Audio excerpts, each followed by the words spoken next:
మన దేవునికి వందనాలు చెల్లిస్తూ మన ప్రియ ప్రభువు మన లోక రక్షకుడైన ప్రభు అయిన యేసుక్రీస్తు వారి పరిశుద్ధ నామంలో మరి కూడి వచ్చిన సంఘానికి మన దేవుని పెట్ట మరొకసారి ప్రత్యేకమైనటువంటి వందనాలు చెల్లిస్తున్నాను. మన వాక్యంలోకి వెళ్ళక ముందు మరి ఆత్మ నడిపింపు కొరకు చిన్ని ప్రార్థన చేసుకుని వాక్య ధ్యానాంశాలకు వెళ్దాం.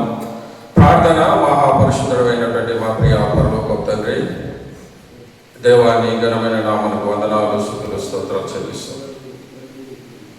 దేవా, గత వారమంతైనా నీ కృపలో భద్రపరిచి నీ బలిష్టమైన రెక్కల కింద ఆశ్రయాన్ని కలిగజేసి మరి పరిశుద్ధ దినమున పునరుద్ధాన దినమున ప్రభావ మేమందరం ఏ విధంగా కూడుకొని నీ పరిశుద్ధ సన్నిధానంలో నేను స్తుతించడానికి, గణపరచడానికి విధించినటువంటి కృపను బట్టి మీకే వందనాలు, స్తుతులు, స్తోత్రాలు చెల్లిస్తున్నాం. దేవా, మా పాటను బట్టి మా స్తుతులను బట్టి నాయన ప్రభావ మీరు మహిమపరచబడాలని నమ్మచ్చు.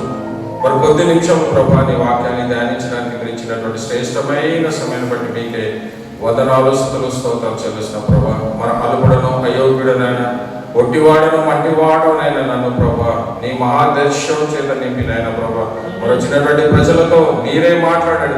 మీరే నాకు బోధకుడు నేనైనా ప్రభా, మీరే నాకు బోధించి వచ్చినటువంటి ప్రజల ద్వారా మీరు మాట్లాడమని వేడుకుంటున్నాము తండ్రి. అలుపుడను అయోగ్యుడనైనా ప్రభా భూమితో సమానమైనటువంటి వారమైనప్పటికీ నాయన ప్రభా ఆ పరలోక సింహాసాన్ని వదిలిన నీ లోకానికి మనుషుల రీతికి వచ్చినాయన మమ్మల్ని అందరి నీ ప్రశస్తమైన రక్తాన్ని కలవరిశిలో కార్చినాయన ప్రభా నీ కుమారులుగా నీ కుమార్తెలుగా మార్చుకున్న విధానాన్ని బట్టి మరి మీకే వందనాలు, స్తుతులు, స్తోత్రాలు చెల్లిస్తున్నాం ప్రభా. నా నోటికి మీరే పూరగుండి నాయన ప్రభా నీ నోటిలో నా మాటలు ఉంచి నా చేతి నీడలని కప్పిదనని వాగ్దానం చేసినటువంటి దేవుడు ప్రభా నీ వాగ్దానాన్ని మీరు నెరవేర్చమని వేడుకుంటున్నాము తండ్రి.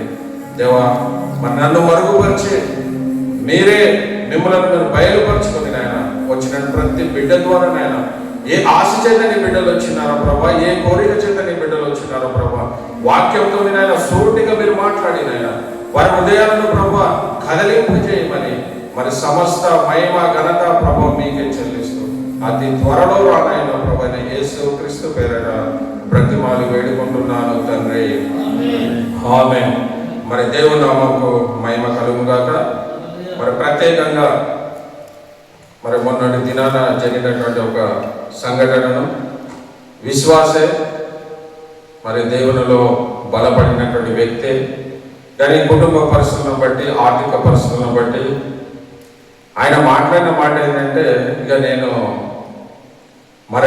ఏదైనా ఆత్మహత్య చేసుకుంటాను అని మన సంఘ బిడ్డని, ఎందుకంటే నా పరిస్థితి బాగలేదు, ఎందుకంటే నేను ఎన్ని రోజులైనప్పటికీ నాకు ఉన్నటువంటి ఈ ఆర్థిక పరిస్థితుల్లో నేను బయటపడలేను కాబట్టి ఒకవేళ నేను కనుక ఆత్మహత్య చేసుకుంటే నాకున్నటువంటి ఉద్యోగము నా కుమారునికి ఇస్తారు, నా కుమారుడు ఏంటంటే ఆ కుటుంబాన్ని పోషిస్తాడు, నా బిడ్డను వివాహం చేస్తాను అన్నప్పుడు నాకు చాలా వేదన, బాధకరం అనిపించింది. నేను ఎందుకు అట్లా ఆలోచిస్తున్నావు? దేవుడు పుట్టించిన వాడు ఏ విధము చేయడనైనా తన బిడ్డలను ఆయన సంరక్షిస్తాడు. నువ్వు నేను రేపటి గురించి ఆలోచించడం లేఖంలో ఉన్నప్పటికీ అయినా ఒక విషయం నువ్వు గ్రహించు, ఒకవేళ నువ్వు ఆత్మహత్య చేసుకుంటే నీ యొక్క మార్గం నువ్వు పోయవలసిన దారి ఏంటి, నీ గమ్యస్థానం ఏంటి?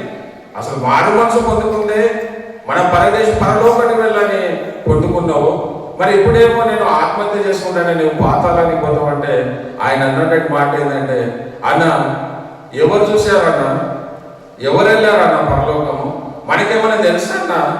నిజంగా చాలా వేదన అనిపించాలి. నువ్వు ఇన్ని రోజులు దేవుళ్ళలో ఉండి మరి సంఘానికి నడిపింపబడి మరి ఆ యొక్క పరిస్థితులను బట్టి ఆయన ఆ విధంగా నేను చాలా బాధపడ్డా, వేదన పడ్డా. మరి దానిలో నుంచి అసలు మరణము తర్వాత మనిషి జీవితం ఏంది? అసలు నువ్వు అనుకుంటున్నావు మంచిదే, కానీ నీ మార్గం ఎక్కడికి, నీ ప్రయాణం ఎక్కడికి, నీ గమ్యస్థానం ఎక్కడికి?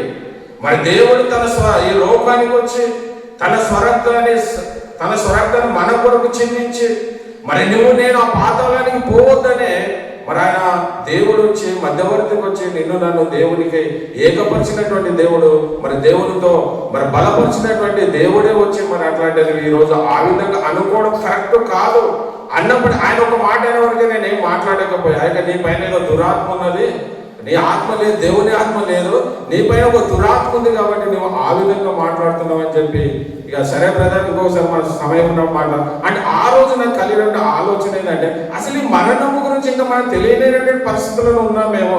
అసలు మరణం అంటే ఏది, అసలు మరణం తర్వాత ఏదైనా ఉందా? చాలా మంది అనుకున్న విషయం ఏంటంటే మరణిస్తే ఏముంది బ్రదర్, ఎవరు చూశారు? ఈయనన్న మాటలే, విశ్వాసం ఉన్నటువంటి మాటలే ఎవరు చూశారు?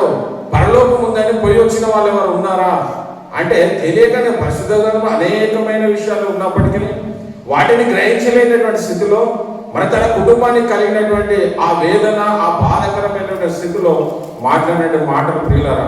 కానీ దేవుని మహాకృపను బట్టి ఎలాంటి అగాత్యం చేసుకోలేదు. కానీ ఏదో కొన్నిసార్లు అపవాది మనల్ని ఆ విధంగా ఆ తట్టు ప్రేరేపిస్తాడు. అంటే తన బిడ్డగా మార్చుకోవడానికి మన పాతాళానికి మన వాడే కాబట్టి వాని తరపున చేసుకున్న చాలా మార్లు మనల్ని అనేక మార్లుగా ఆ విధంగా ప్రోత్సహించడానికి చూస్తాడు. కాబట్టి ఈ రోజు ఉదయకాలంలో ఒకవేళ అలాంటి స్థితిలో మన కుటుంబాలు, ఒకవేళ మన ఆర్థికమైన పరిస్థితులు కావచ్చు, మన కుటుంబంలో శాంతి సమాధానమైన స్థితిలో కనుక ఉంటే మనం ఎప్పుడు కూడా అలాంటి తప్పుడు నిర్ణయాలు ఎప్పుడు తీసుకోకూడదు పిల్లలు. ఏది ఏమైనప్పటికీ దేవుడు శూన్యం నుంచి సృష్టిని కలుగజేసినటువంటి దేవుడు నీ నా పరిస్థితులను, నీ నా అనారోగ్య పరిస్థితులను, నీకు కలిగినటువంటి ఏది వేదనకరమైనప్పటికీ, బాధకరమైన ఎలాంటిది అయినప్పటికీ మరి వాటన్నిటిని సమకూర్చే దేవుడు. కాబట్టి మరి ఉదయకాలంలో మరి దాంట్లో నుంచే మరి మరణం గురించి మనం ఒకసారి మాట్లాడితే మరి ఇశ్రాయేలీయుడు అయినటువంటి రాసినటువంటి కీర్తన మరి 89వ కీర్తనలో కనుక మనం గమనించినట్లయితే మరణము చూడకుండా బ్రతుకు నరుడెవడు? ఇదొక ప్రశ్న, ఇదొక ప్రశ్నార్థకమైంది. మనం ఈ లోకంలో జీవిస్తున్నప్పుడు మనం కూడా మన జీవితానికి కొన్ని ప్రశ్నలు వేసుకోవాలి. మరణము చూడకుండా బ్రతుకు నరుడు ఎవడు అన్నప్పుడు మరి ఎవరైనా ఉన్నారా? మరణము చూడకుండా ఈ భూమి మీద పుట్టిన ప్రతి మనిషి కూడా ఏదొక్క రోజు మరణించిన వారు. మన పరిశుద్ధ గ్రంథంలో కనుక మన ఆదికాండం 5వ అధ్యాయంలో చూస్తే అనేక వందల సంవత్సరాలు బ్రతికినట్టుగా మనం చూస్తున్నాం. మరి అత్యధిక సంవత్సరం పరిశుద్ధ గ్రంథంలో అత్యధిక సంవత్సరాలు బ్రతికిన వ్యక్తి ఎవరు అంటే మెతుషేల 969 సంవత్సరాలు బ్రతికాడు. ఆయన కూడా చనిపోయాడు. కానీ భూమి మీద దేవుడు నరుడిని సృష్టించిన ప్రతి మనుషుడు కూడా ఏదో ఒక రోజు మరణించిన వాళ్ళే. కానీ నీవు నీ సొంత నిర్ణయం తీసుకుని ఎలాంటిది ఆ ఆత్మహత్యలు అలాంటి ఆలోచన మనకు కలిగి ఉండదు కాదు. కానీ దేవుడు మనకు నిర్ణయించిన కాలం ఒక దినం ఎన్నికైనా ముందు కాకుండా ఏ సమయాన్ని కావాలో ఆయన తీసుకుంటాడు. కాబట్టి నువ్వు మరణం గురించి ఆలోచించే వారికి ఉండకూడదు. కానీ నీ గురి ఒకటే, నేను ఏమైనప్పుడు ఒక లాజర్ కలిగినాడు. లాజర్ ఏ స్థితిలో ఉన్నాడు? ఆహారం లేనటువంటి స్థితిలో, తినడానికి ఆహారం లేదు. ఆయనకు అసలు పురుగు ఏదంటే పుండ్లు, శరీరం అంతా కూడా కుక్కలు వచ్చి నాకేసి తన శ్రావణంతా నాకే స్థితిలో ఉన్నప్పటికీ తను దేవునికి ఎంతో మరి మరణించినప్పుడు తన యొక్క మరణం దేవదూతల చేత కొనిపోబడి మరి అబ్రాహామును ఆనుకున్నటువంటిది. మరి అంతకంటే ఏ స్థితిలో మనం పెట్టలేదు దేవుడు, అంతకంటే ఉన్నతమైన స్థితిలో మనం పెట్టాడు. నీకు ఏ సమయానికి ఏది కావాలో మరి అది మన మధ్యశ్వర్త 6:30 చూస్తే మొదట నా నీతిని, నా రాజ్యాన్ని కదా మీకు అవన్నీ నేను అనుగ్రహిస్తున్నానని చెప్పినటువంటి దేవుడు. మరి ఆకాశ పక్షులు చూడు, అవి ఎంతవో కోయవు, మీరు వాటికంటే శ్రేష్ఠులు కాదు, వాటిని పోషిస్తున్న దేవుడు. మరి నువ్వు నేను ఎందుకు ఆ వాక్యాలను మనం అర్థం లేనటువంటి స్థితిలో కొన్నిసార్లు సమయాన్ని కూడా దేవుడు నీకు హెచ్చైన స్థితి ఇవ్వకపోయినప్పటికీ ఏ సమయానికి ఏది కావాలో మరి దేవుడు అనుగ్రహిస్తున్న విశ్వాసంలో మనం కోల్పోతున్న పిల్లలు. మన పరిస్థితులను బట్టి మనకు అపవాదం ఏం చేస్తుందంటే తనకు దాసునిగా చేసుకుని తన యొక్క ఆ దురాత్మ నీలో నాలో నింపి మరి ఏం చేస్తుందంటే మనం ఈ లోకానుసరమైన ఆలోచన కలిగి ఉండడం పిల్లలు. కాకపోతే మరి పరిశుద్ధ గ్రంథంలో చూస్తే అనేక మంది బతికినప్పటికీ మరి ఒక ఇద్దరు మాత్రమే మరణము చూడకుండా మరి దేవుడు వారిని తీసుకుపోయినట్టుగా చూస్తాం. మరి ఇద్దరు మాత్రమే, మనం తెలిసిన వాళ్ళు ఇద్దరు మాత్రమే. మరి యేసు ప్రభు కూడా మరణించాడు తిరిగి, మరి ఆయన పునరుద్ధానమైనటువంటి దేవుడే. కానీ ఇద్దరు అనోకు మరి 365 సంవత్సరాలు మరి దేవుడితో నడిచి మరి దేవుడు ఆయన తీసుకుపోయినట్టుగా మనం చూస్తున్నాం. మరి ఇంకొక వ్యక్తి ఏలియా, మరి ఏలియాడు మరణము లేకుండా ఆయన ఆరోహమైనట్టుగా మనం చూస్తున్న పిల్లలు. అలాంటి ధన్యత నీకు నాకు లేనప్పటికీ మనం క్రీస్తునందు మృతులైన వారు మొదట లేకునని మరి దేవుడు చెప్పిన విధాన్ని మనం మర్చిపోయే స్థితిలో ఉంటున్నాం. కానీ మరి ఈరోజు మరణము చూడకుండా బ్రతుకున్నారు ఎవడంటే వాళ్ళిద్దరు మాత్రమే ఉన్నారు. కానీ మరి యేసు ప్రభువు చెప్పినటువంటి మాట దానికి ఆన్సర్ కనుక మనం చూస్తే రోమపత్రిక 5వ అధ్యాయం మరి 12వ వచనం చదవండి. రోమపత్రిక 5వ అధ్యాయం 12వ వచనంలో ఆ మరణము గురించి చెప్పినటువంటి మాటను కనుక మనం గమనిస్తే ఈ లోకంలో పుట్టిన వారం అందరం కూడా మనం మరణించిన వారం అనే విషయాన్ని మనం ఎప్పుడు కూడా మర్చిపోయే వారికి ఉండకూడదు పిల్లలు. ఇట్లుండగా ఒక మనుషుని ద్వారా పాపమును, ఒక మనుషుని ద్వారా పాపమును, పాపము ద్వారా మరణమును, పాపం ద్వారా మరణమును లోకములో ఏలాగు ప్రవేశించెను, లోకంలో ఎలాగు ప్రవేశించెను అలాగుననే మనుషులందరూ పాపము చేసినందున మరణము అందరికీ సంప్రాప్తమైంది. అందరికి అంటే ప్రతి ఒక్కరికి, పుట్టిన ప్రతి వ్యక్తి కూడా మరణించిన వాడే, ఏదో ఒక రోజు మరణించలేదు. దేవుడు మరణాన్ని మొట్టమొదట ఆదామవ్వను చేసినప్పుడు వాళ్ళు శాశ్వత కాలం ఉండేటటువంటి ఆ మహిమను దేవుడు ఇచ్చాడు. కానీ వారు చేసినటువంటి పాపాన్ని బట్టి ఆజ్ఞాతిక్రమమే పాపము. దేవుడు ఏదైతే ఆ పండును తినొద్దని చెప్పాడో ఆ పండును తిన్నప్పుడు ఆ రోజు అపవాది శోధించింది. ఆ పండు వాళ్ళకి రమ్యమైనదిగా కంటికి ఇంపైనదిగా కనిపించింది అంత. మన లోకంలో శరీరాశ, నేత్రాశ, మనం ఎప్పుడు కూడా వాటికి దాసులం కాకున్నాడు. కానీ ప్రభు అయిన యేసు క్రీస్తుకే మనము దాసులు కావాలని వాళ్ళు చేసినటువంటి దానిని బట్టి, ఆదామవ్వలు చేసిన తప్పిదాన్ని బట్టి మరి దేవుడు ఏం చేశాడంటే మరణము లేదు అసలు. మొట్టమొదట దేవుడు వారిని సృష్టించినప్పుడు ఇంకొక ప్రత్యేకత, ఆదాముకి ఇచ్చినటువంటి ప్రత్యేకత, అవ్వకి ఇచ్చినటువంటి ప్రత్యేకత.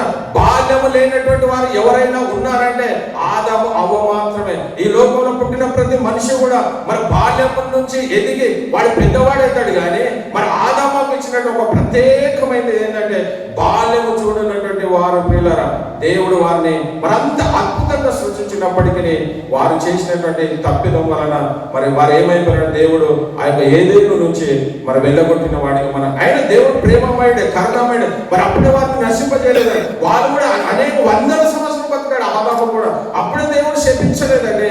మరి ఆయన కోపము నిమిషం మాత్రం ఉండను, ఆయన దయ ఆయుష్కాలం అంతా ఉండను. మనం 30:5 మనం చూస్తాం.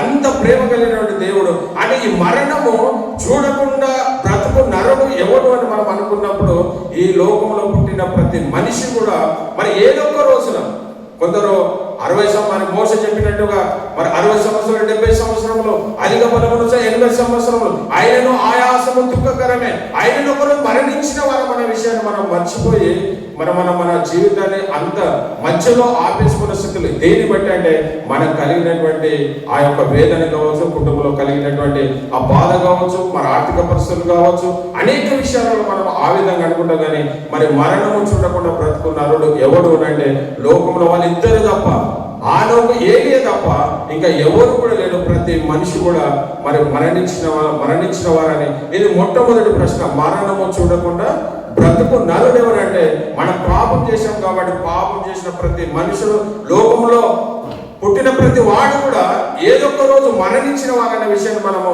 ఎప్పుడు కూడా మర్చిపోకూడదు పిల్లరా. మరి రెండవది కనుక మనము గమనించినట్లయితే అది మొదటి మరణం అయితే అందరికి వస్తుంది, మంచిదే. మరి మరణము తర్వాత మరి మనుషులు ఏమవుతారు? ఇప్పుడు ఆయన నాకు అడిగిన ప్రశ్న ఏంటంటే ఎవరు చూసి వచ్చారు బ్రదర్, పరలోకం ఎవరు పోయారు, ఎవరు చూశారు అన్న విషయాన్ని మాట్లాడారు. లాజరు ధనవంతుని కదా, సాక్షాత్ దేవుడు జరిగినటువంటి ఆయన మర్చిపోయిన స్థితిలో ఉంటే ఆ సమయంలో మనకి ఏమి గుర్తురానటువంటి స్థితిలో ఆ తెలియదు ధనవంతుడు లాజరు ఏ విధంగా తన మరణాన్ని మరి లాజరు ఏ విధంగా చూశాడు. మరి ఎవరు చూశారంటే ఈయన అబ్రాహామును ఆనుకున్నట్టుగా మనం చూస్తున్నాం. ఈ లోకంలో ఏ ఆధిక్యత లేకపోవచ్చు, ఈ లోకంలో తినడానికి ఆహారం లేకపోవచ్చు, ఈ లోకంలో నివసించడానికి గృహం లేకపోవచ్చు, ఈ లోకంలో పేరు ప్రఖ్యాతులు లేకపోవచ్చు. కానీ అక్కడ మాత్రము ఏ భేదాభిప్రాయం లేదండి. నువ్వు దేవునికి నమ్మకంగా జీవిస్తే మరి దేవుడు తప్పకుండా తన పరలోక రాజ్యాన్ని మనకు అనుగ్రహిస్తాడు.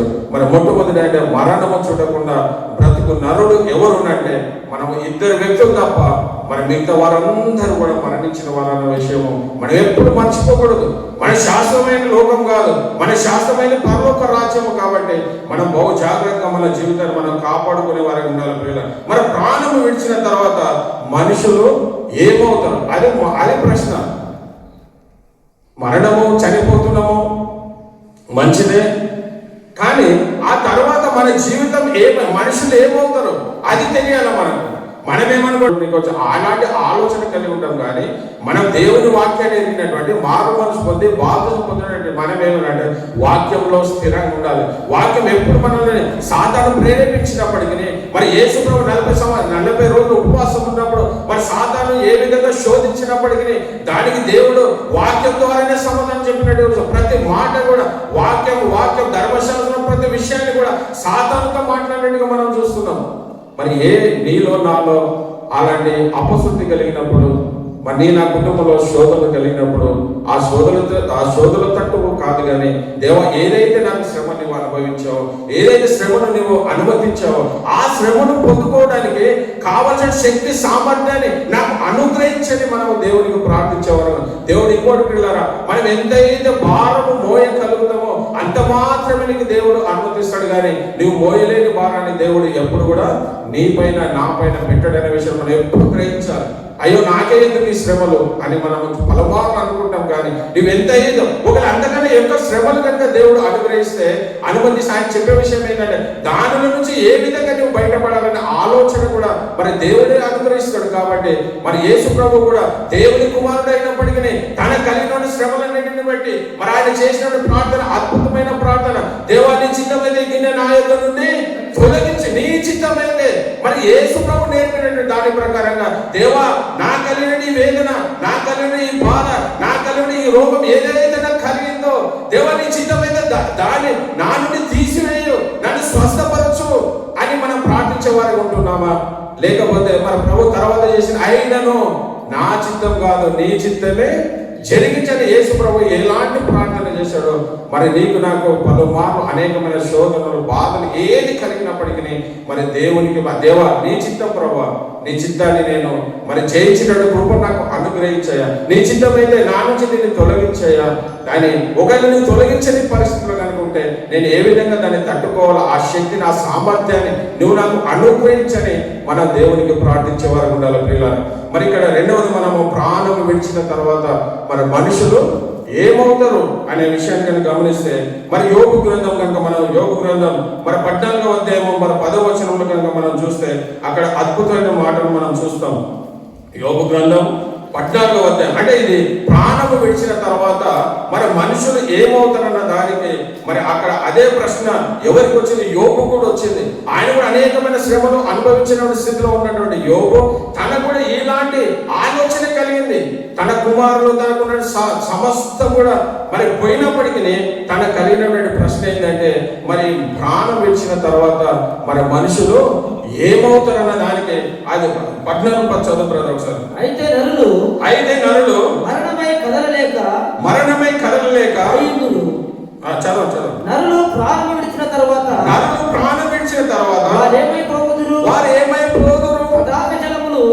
అంతే చాలు. వారు ఏమైపోదురు మరి మనకే కాదు, నీకు నాకే కాదు, కానీ యోబు కూడా అలాంటి ఆలోచన కలిగింది. మరి యోబు అసలు యోబు గ్రంథం ఎక్కడ కీర్తన గ్రంథంలో పెట్టారు, కానీ మన వాస్తవానికి ఈ గ్రంథ క్రమము కాదు కానీ అది ఎక్కడ ఉండాలంటే అబ్రాహాముతో సమకాలీకుడని ఉండాలి, లేకపోతే అబ్రాహాం కన్నా ముందున్నటువంటి వాడు అంటే 12 ఆదికాండం 12వ అధ్యాయంలో ఉండవలసినటువంటి ఈ యోబు గ్రంథం వారితో సమకాలీకుడైనటువంటి యోబు తనకు కూడా వచ్చినటువంటి ప్రశ్న ఏంటంటే మరణమైన తర్వాత, ప్రాణం విడిచిన తర్వాత మనుషులు ఏమవుతారు? తనకు కూడా కలిగింది ఆ బాధ. అయినా దానికి మరి మనకు ఎవరిని ఈ విషయం అడగాలంటే మరి జ్ఞాని అయిన సొలొమోనుని కనుక మనం అడిగితే ఆయన చెప్పినటువంటి అద్భుతమైన మాట, మరి మరణమైన తర్వాత మనం ఏమవుతామంటే మనం దేని నుంచి అయితే తీయబడినమో మట్టి నుంచి తీయబడిన వారం కాబట్టి మళ్ళా అది మట్టికే చేరుతుంది. మరి దేవుడు ఇచ్చినటువంటి ఆత్మ దేవుని యొద్దకు వెళుతుంది. ఈ శరీరం మనము యోహాను సువార్త 6:63 కనుక మనం గమనించినట్లయితే మరి శరీరము కేవలము నిష్ప్రయోజనము, ఆత్మయే జీవింపజేస్తున్నది. ఈ మట్టితో చేసినటువంటి మనము తిరిగి అది మన్నై కలుస్తున్న విషయాన్ని, కానీ ఆత్మను ఆర్పుకుడి మనకు ఏదైతే దేవునికి ఆత్మనిచ్చాడో ఆ ఆత్మను ఒక శరీరానికి ఏమైనా పర్వాలేదు, ఈ శరీరానికి ఏది చేసినా ఏమైనా బాధ లేదు, కానీ మనం ఎక్కువ మటుకు శరీరానికి ప్రాధాన్యత ఇచ్చేవారికి ఉంటాం, కానీ ఆత్మకు ప్రాధాన్యత ఇచ్చేవారికి ఉంటాం. ప్రతి విషయంలో కూడా మన ప్రసంగి గ్రంథం 12వ అధ్యాయము మరి 7వ వచనం కనుక మనం గమనిస్తే 12వ అధ్యాయము 7వ వచనము మరి మన్నైనది వెనుకటి వలె మరలా భూమికి చేరును, ఆత్మ దాన్ని దయచేసిన దేవుని యొద్దకు వెళ్ళను. ఎంత శ్రేష్టమైన మాట ప్రియులారా. కాబట్టి మరి ఎవరు చూసారంటే ఆత్మకు మరణము లేదు, శరీరానికి ఉంది మరణము, కానీ ఆత్మకు లేదు. మరి ఆత్మ ఎక్కడికి వెళ్తుందంటే ఈ మట్టితో చేసినటువంటి శరీరం తిరిగి మట్టికి వెళ్ళిపోతుంది. మరి దేవుడు ఏదైతే తన స్వాస్థంతో నేను ఆ మట్టిని తీసుకొని ఎప్పుడైతే తన రూపంలో మరి దేవుడు చేశాడో జీవ ఆయువును ఊదగా మరి నరుడు జీవాత్మ ఆయనని మరి లేఖను మనం చూసిన విధంగా మరి దేవుడు ఇచ్చినటువంటి ఆత్మ దేవుని యొద్దకు వెళ్తున్నట్టుగా మనం చూస్తున్నాం పిల్లరా. కాబట్టి ఆ ఆత్మకు నీకు నాకు అధికారం లేదు, నువ్వు ఆత్మహత్య చేసుకోవడానికి అధికారం లేదు. దేవుడు తన ప్రాణాన్ని తన యొక్క స్వరక్తాన్ని కార్చి మరి నిన్ను నన్ను రక్షించాడు కాబట్టి మనము ఆయన సొత్తు, మనం సొత్తు కాదు. ఒకప్పుడు లోకంలో ఎన్నికలేనటువంటి స్థితిలో మరి అందరి చేత మనం తిరస్కరించబడిన స్థితిలో దేవుని మనల్ని మొదట మనం ప్రేమించకపోయినప్పటికీ దేవుడే మొట్టమొదట మనలను ప్రేమించి మన కొరకు ఈ లోకానికి వచ్చి తన ప్రాణాన్ని పెట్టి నువ్వు నేను రక్షింపబడాలన్నది కదా దేవుని యొక్క ఆశ. మన నశించిన దానిని వెతికి రక్షించే కొరకే దేవుడు ఈ లోకానికి వచ్చానని చెప్పినప్పుడు మరి ఏ ఒక్కరు కూడా నశించుకోవడం దేవుని చిత్తం కాదు పిల్లరా. కాబట్టి మరి అదే ప్రసంగ గ్రంథం మరి 11:9 కూడా ఒకసారి మనం గమనించినట్లయితే మరి అక్కడ ఒక అద్భుతమైన మాటను మనం చూస్తాం. 11వ అధ్యాయము మరి 9వ వచనం చూస్తే యవ్వనుడా నీ యవ్వనమందు సంతోషపడము, నీ యవ్వన కాలమందు నీ హృదయము సంతుష్టిగా ఉండనేమో, నీ కోరిక చొప్పునను నీ దృష్టి యొక్క ఇష్టం చొప్పునను ప్రవర్తింపుము. అయితే వీటన్నిటిని బట్టి దేవుని నిన్ను తీర్పులోనికి తెచ్చునని జ్ఞాపకము చేసుకోము. మనం ఏదైతే మనం చేస్తున్నామో ఏది ఎవరి ప్రయాణం ఉన్నప్పుడు అనేకమైన దురాలోచనలు మనం కలిగి ఉంటాం. ఆయన్ని చేసినప్పుడు నువ్వు చేసిన ప్రతి దానిని బట్టి దేవుడు ఒక రోజు లెక్కలోనికి తీర్పులోనికి తీసుకుంటాడనే విషయాన్ని మనం మనకు ఫ్రీడమ్ ఇచ్చాడు దేవుడు. 2 మార్గాలు, మన నరకము నీకు 2 మార్గాలు పెట్టాడు, పరలోకం పెట్టాడు, నరకం పెట్టాడు. నీ ఏ మార్గాన్ని పోవాలో మన చేతిలో ఉంది పిల్ల. కాబట్టి యవ్వనకు చెప్తున్నాడు మాట, యవ్వనుడు అని యవ్వనమందు సంతోషపడు. నీ యవ్వన కాలం నువ్వు చేసిన ప్రతి దాన్ని బట్టి దేవుడు తీర్పులోకి తీసుకుంటాడని మనం ఎప్పుడు కూడా మర్చిపోయే వారికి ఉండకూడదు పిల్లరా. మరి మత్తయి సువార్త 12వ అధ్యాయం మరి 34-35 వచనం చూస్తే మనం మాట్లాడిన ప్రతి మాట కూడా దేవుడు తీర్పులోకి తీసుకుంటాడట. మనం ఏ మాట మాట్లాడినప్పుడు అయ్యో మనం అనవసరంగా అనేకమైన మాటలు మాట్లాడుతాం. చాలాసార్లు మనం నోరు ఉంది కదా, నరం లేని నాలుక ఉంది కదా అనేసి మన ఇష్టానుసారంగా మనం మాట్లాడితే కానీ మరి దేవుడు 12వ అధ్యాయం 34-30 చూస్తే అక్కడ అద్భుతమైన మాట చెప్పాడు.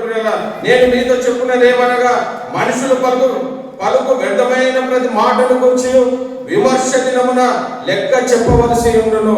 మరి నీ మాటను బట్టి నీతి మంత్రుడు అని తీర్పు నొందుతావు, నీ మాటను బట్టి అపరాధి అని తీర్పు నొందుదు. మనం మాట్లాడే ప్రతి మాట కూడా ఎంత స్పష్టత, ఎంత అది పరిశుద్ధత కలిగి ఉండాలి. కానీ నోరుంది కదా, ఎవరు చూడడం లేదు కదా అంటే మనం అనుకోవచ్చు, ఎవరు చూస్తున్నారు నన్ను అని నువ్వు అనుకోవచ్చు. కానీ దేవుణ్ణి మాట్లాడే ప్రతి మాట కూడా మరి ఆయన తీర్పులోనికి తీసుకుంటానని చెప్తున్నాడు పిల్లలు.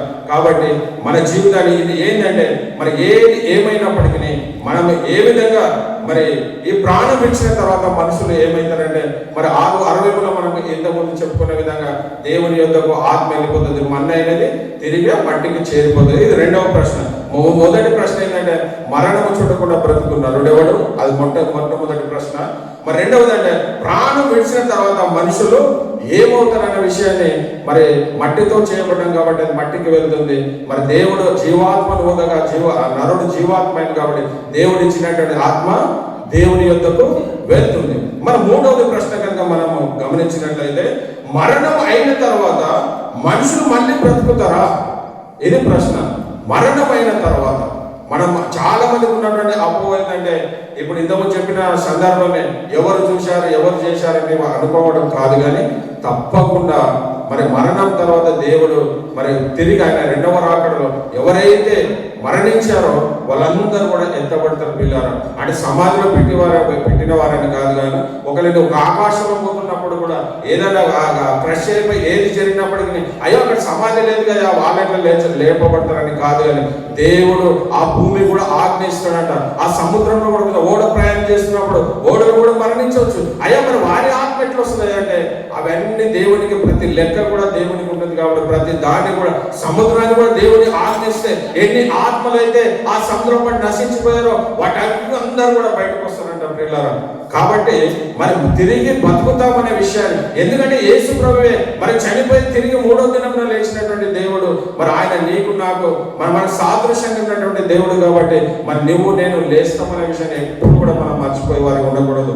మరి మరణమైన తర్వాత మరి మనుషులు మళ్ళీ అంటే ఇది కూడా ఎవరికి వచ్చిందంటే ఇది కూడా యోపిక వచ్చింది ప్రశ్న. మరి భక్తులైనటువంటి యోపిక వచ్చింది. మన 14 వచ్చిన చూడండి యోగు గ్రంథం. ఆయన యోగు గారికి వచ్చినటువంటి ప్రశ్ననే ఈ రోజు నీకు నాకు కూడా ఆ ప్రశ్న నువ్వు నేను మరి వేసుకోవలసిన వారం కదా ప్రియులారా. మరి అయితే నరులు మరణమై కదలలేక యుందురు. నరులు ప్రాణం విడిచిన తర్వాత వారు ఏమైపోతున్నారు? నిజంగా ఎంత అంటే వాళ్ళు ప్రాణం విడిచిన తర్వాత ఏమైపోతురని మనము అక్కడ దేవుడు మరి దీనికి ఆన్సర్ ఏంటంటే మనం యోహాను సువార్త 5వ అధ్యాయము మరి 29వ వచనంలో చూస్తే మరి అక్కడ అద్భుతమైన మాటలు మనం గమనిస్తాం పిల్లారా. యోహాను సువార్త 5వ అధ్యాయము 25, 29.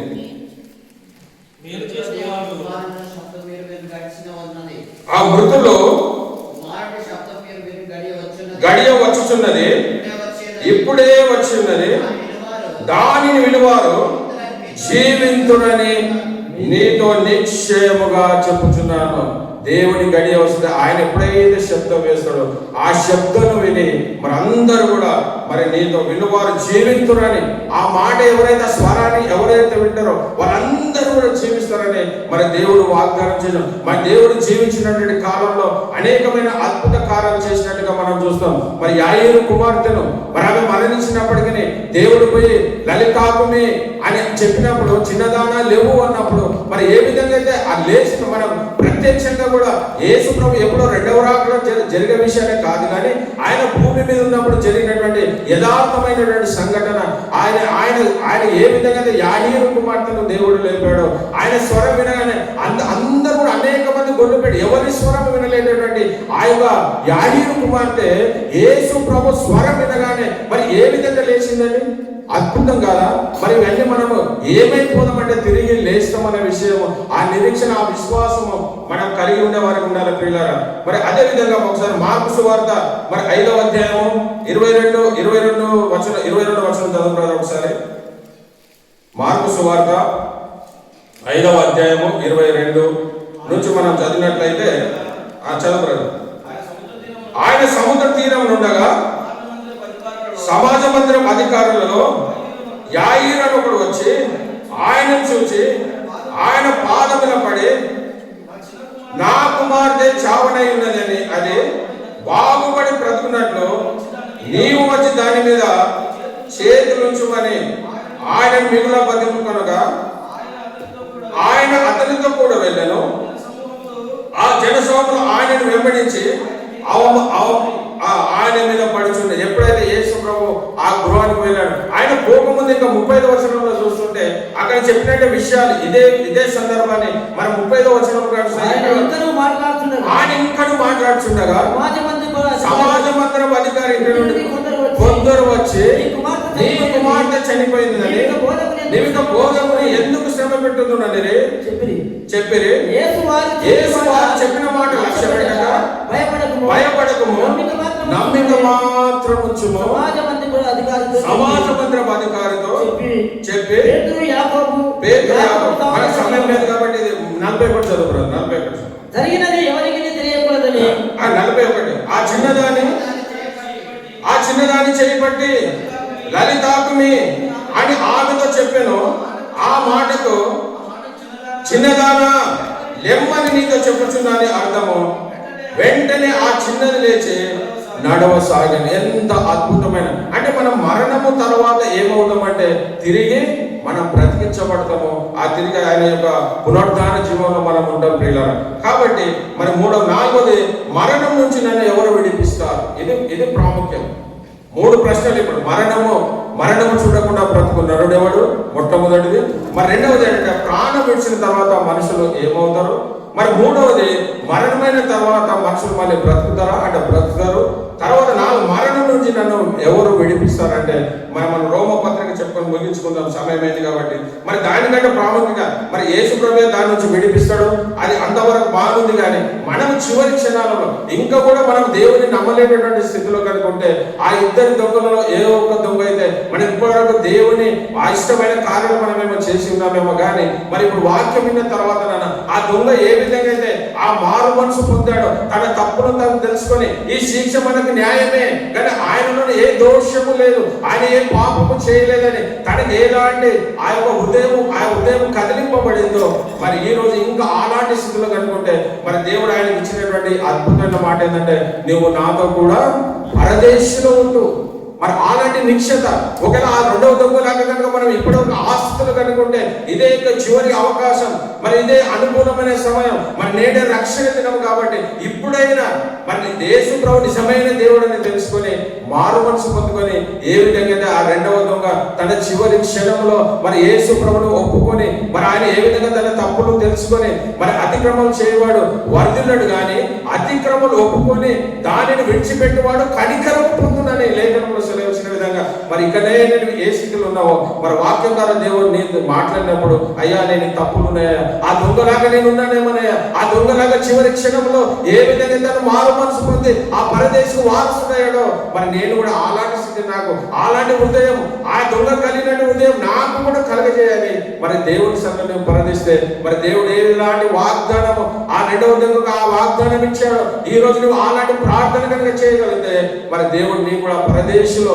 మన దేవుడు పక్షపాతి కాదండి. ఒకరికి ఒక న్యాయము, ఇంకొకరికి ఒక న్యాయం తీర్చే దేవుడు కాదు. ఆయన ప్రధాన న్యాయాధిపతి అయిన దేవుడు, ఆయనలో ఏ లోపము లేనటువంటి వాడు, ఆయన పరిశుద్ధుడు కాబట్టి ఆయన చెప్పిన వాగ్దానం తప్పకుండా నెరవేర్చబడదు. కాబట్టి ఇకనైనా మనం ఏ స్థితిలో ఉన్నామో మరి మనకు మరణం తర్వాత ఏముందులే అనే స్థితి మనకు వద్దు, కానీ మన దినములను లెక్కించడం ఆ 90వ కీర్తనలో మరి ఆయన మోసే చేసినటువంటిది ఎంత అద్భుతం అండి. ఆ దినములు మనం ఏదో సంవత్సరాలు అనుకుంటున్నాం, కానీ మరి ఆయన చెప్పినటువంటి మాట ఒక్కసారి 90 కీర్తన చదువుకొని మనం ముగించుకుందాం. అది అద్భుతం. ఆ దినములు ఒక దినము దేవుడు నీకు అనుగ్రహించాడంటే మరి అది ఎంత శ్రేష్టమైన దినము పిల్లలు. అనేక మంది దినాన్ని చూడలేక మరి దేవుని అందులో ఎదిరించడం, కానీ దేవునికి ఇంకొక అవకాశం ఇచ్చాడు.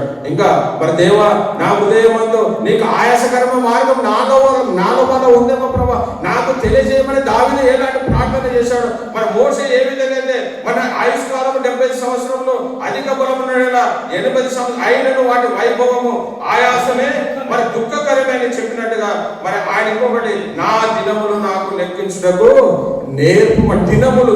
దినములు సంవత్సరములు కాదండి, ప్రతి దినము కూడా ఎంతో శ్రేష్టమైనటువంటి దినము. ప్రతి దినము కూడా దేవుడికి ఒక దినాన్ని ఆయుష్నిచ్చాడంటే నీ జీవితాన్ని సరి చేసుకున్న కొరకే, ఇంకా నువ్వు లోకానుసారంగా జీవించడానికి కాదు. కానీ ఒకరు నీకు ఇచ్చినటువంటి దినాన్ని నీ వ్యర్థంగా వాడబడుతున్నట్లు దేవుని మహిమ కొరకే, మరి దేవుని గణపరచడం కొరకే, మరి దేవుని సృష్టించడం కొరకే, ఆయన వాక్యాన్ని ధ్యానించడం కొరకే మరి ఆయన ఒక ఆశ ఏంటంటే ఆ దొంగకి ఇచ్చినటువంటి అభయము నీకు నాకు దేవుడు వేయడానికి రెడీ ఉన్నాడు. కానీ మరి నువ్వు దాన్ని పొందుకోవడానికి అలాంటి కృప దేవుడు మనందరికీ ఉదయకాలంలో మనందరికి అనుగ్రహించింది కాక మరి మరణం తర్వాత ఏమవుతామో మరి మరణం అందరికంటే పుట్టిన ప్రతి మానవుని కూడా మరి మరణం ఉంటుందని మనం గ్రహించి ఆ రెండవ మరణం నుంచి మనం తప్పించబడాలి. పిల్ల మొదటి మరణం అయితే ప్రతి ఒక్కరికి ఉంది.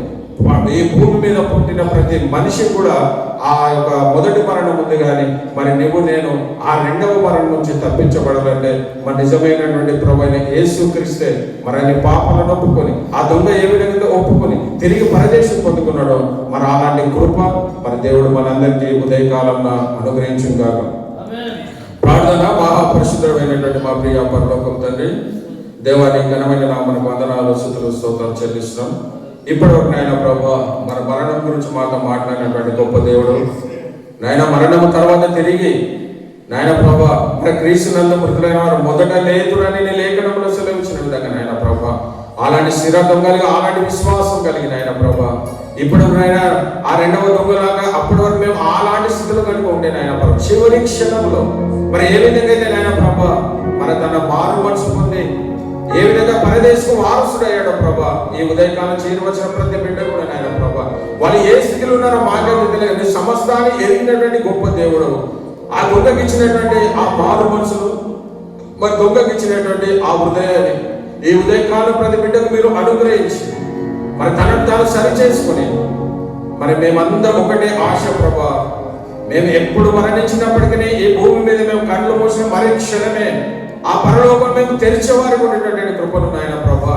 ఏ తలంతులు అయితే నాయన ప్రభా మన మొదలు 1 తలంతు ఇచ్చావు, 2 తలంతులు ఇచ్చావు, 5 తలంతులు ఇచ్చావు దేవ. మనకి ఇచ్చిన తలంతుల చేత మరి 2 తలంతులు 4 తలంతులు చేశాడు, 5 తలంతులు 10 తలంతులు చేశాడు. భలే నమ్మకమైన మంచి దాసుడా, నువ్వు కొంచెంలో నమ్మకముడి అనేకమైన వాటి మీద నియమితునని చెప్పిన వాగ్దానాన్ని బట్టి ప్రభా, ఏవైతే మాకు నాయన ప్రభా మీరు అనుగ్రహించారో నాయన, ఏ తలంతులు అయితే ప్రతి బిడ్డకు మీరు అనుగ్రహించారో ఆ తలంతుల చేత ప్రభా నీ సన్నిధిలో నాయన ప్రభా నీ బిడ్డను ఒక సాధనంగా మీరు వాడుకోమని వేడుకుంటున్నాము తండ్రి. దేవా నీ ద్వారా నాయన ప్రభా అలాంటి గొప్ప ఒక స్టెప్లాగా నాయన ప్రభా మరి ఏ విధంగా అయితే మీరు ఏమి చేయించడం మీరు ఎరగరు కనుక వారి మీద తప్పు నేరము మోపమని స్టెప్ని ఏ విధంగా మీకు మాదిరి ప్రార్థన ఏ విధంగా చేశాడో ప్రభా, మేము కూడా అలాంటి హృదయం కలిగిన ఆయన ప్రభా, అలాంటి క్షమ హృదయం కలిగిన ఆయన మా జీవితాలను సరి చేసుకునే కృపను ప్రతి బిడ్డకు మీరు అనుగ్రహించమని మరి సమస్త మహిమ ఘనత ప్రభావం మీకే చెల్లిస్తూ నన్ను నేను తగ్గించుకుంటూ నీ నామాన్ని హెచ్చిస్తూ అతి త్వరలో రానైన ప్రభువైన యేసు క్రీస్తు పేరట ప్రతిమాలు వేడుకుంటున్నాను తండ్రి. ఆమేన్.